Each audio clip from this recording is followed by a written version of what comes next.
cubicle, and the book's Relocating for an Entry-Level Job, Why You Probably Have to and How to Do It, and Gen Y Meets the Workforce, Launching Your Career During Economic Uncertainty. This is the most important part. Heather resides in Washington, D.C. area with her husband, a dog, and 2 cats, just like me. Our next panelist is Pat Wheeler, who does need the sunglasses. She's just not trying to be cool.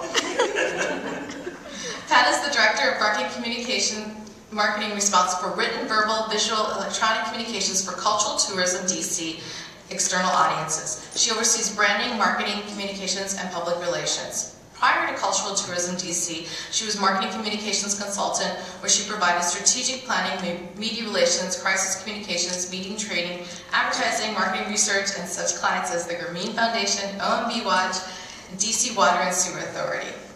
We probably all know Pat as the 1993 Washington Woman in Public Relations PR Woman of the Year. She's a member of WWPR, Black Public Relations Society, and the Washington Association of Black Journalists. Our Gen Xer is Amber McCracken, and she is the Director of Marketing and Communications with the American Academy of HIV Medicine. Her specialties are media relations, public health, education, and strategic branding. She will help advance the organization's mission of supporting HIV and care providers through education and advocacy. Previously, she was with Reuter Fenn, a full-service public relations firm, where she provided clients with outstanding service and guidance. Prior to Reuter Fenn, she was Director of Communications for the National Women's Health Resource Center. She started her career at U.S. News & World Report, followed by several years at an international public relations firm, Hill & Milton. Our last, but definitely not least, is Megan Sager, who is our on the WWPR board, if you didn't know that, and she's our Gen Y person. She's an online analyst with the new media strategies, an industry pioneer and market leader in social media marketing and measurement. She joined NMS in 2009, and in this position uses her research, marketing, and web knowledge to promote brands for a diverse roster of clients. Prior to NMS, she worked at a boutique public relations firm in DC, where she was responsible for media outreach and assisting event logistics and creating new interview opportunities. She's originally from Hampton Roads, Virginia, and she began her career in advertising public relations there. So thank you all to all of our panelists, and now I'm going to have Heather come up.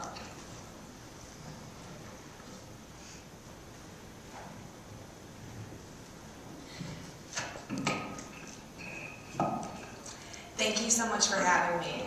I guess the one thing that is not in my bio that I guess probably shouldn't be, I also do PR. I actually am the media relations manager at the American Occupational Therapy Association in Bethesda. However, I obviously run my own business on the side, which is what she was mentioning earlier.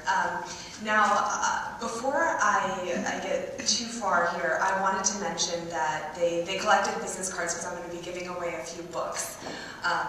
One is my book. I have a new book out. It's called Entry Level Tweet. It is part of a new series that a publisher in California called Happy About is doing. It's really interesting. All the books are literally written in tweets. So you get 140 tweets. To me, it's amazing. They actually contacted me and asked me to be part of this. And it was just an interesting concept because for my audience, Gen Y, such short attention spans, it just makes sense. You know, you can read the books in 15 minutes and get the same amount of information as you would a longer book.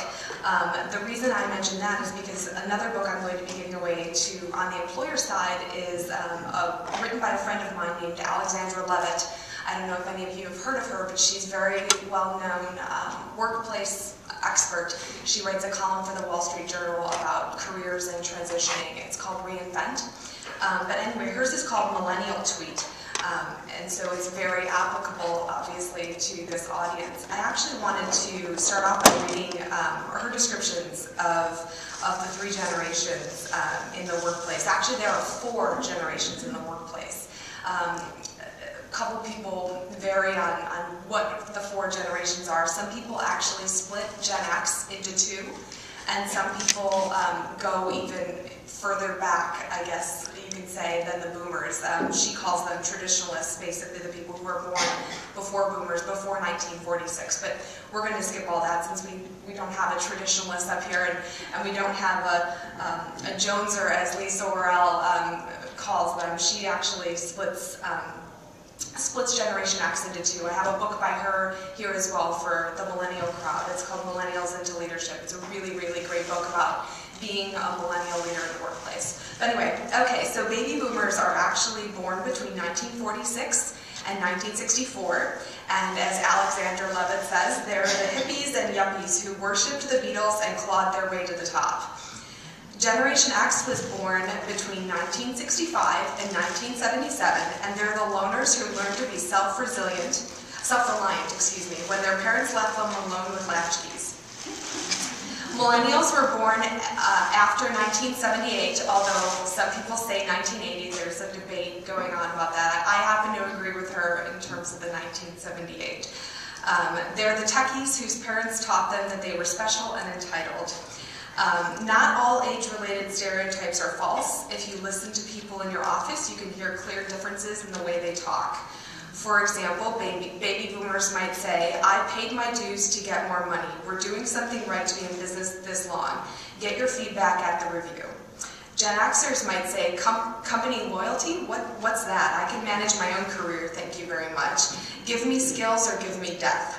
Millennials might say, sorry to interrupt, but you haven't told me how I'm doing today. Let's cut out the red tape, okay? How can you help me? The millennials are actually the largest generation in history. There's 80 million of them in the US alone. They surpass the boomers and absolutely dwarf Gen X. So they are quickly going to become leaders in the workplace, and that's actually why I brought Millennials into Leadership by Lisa Worrell. They are going to become leaders faster than any other generation has in the past, which I think might be part of the problem in terms of how people see millennials. They happen to be becoming leaders very fast because they're the ones who are there. They're in the workplace. They're coming out of college. They're working really hard, and they're getting into those leadership positions basically because of sheer numbers. Obviously skills are involved in there somewhere, but there are a lot of them is the message that I wanted to say. So starting with the boomers' retirement, which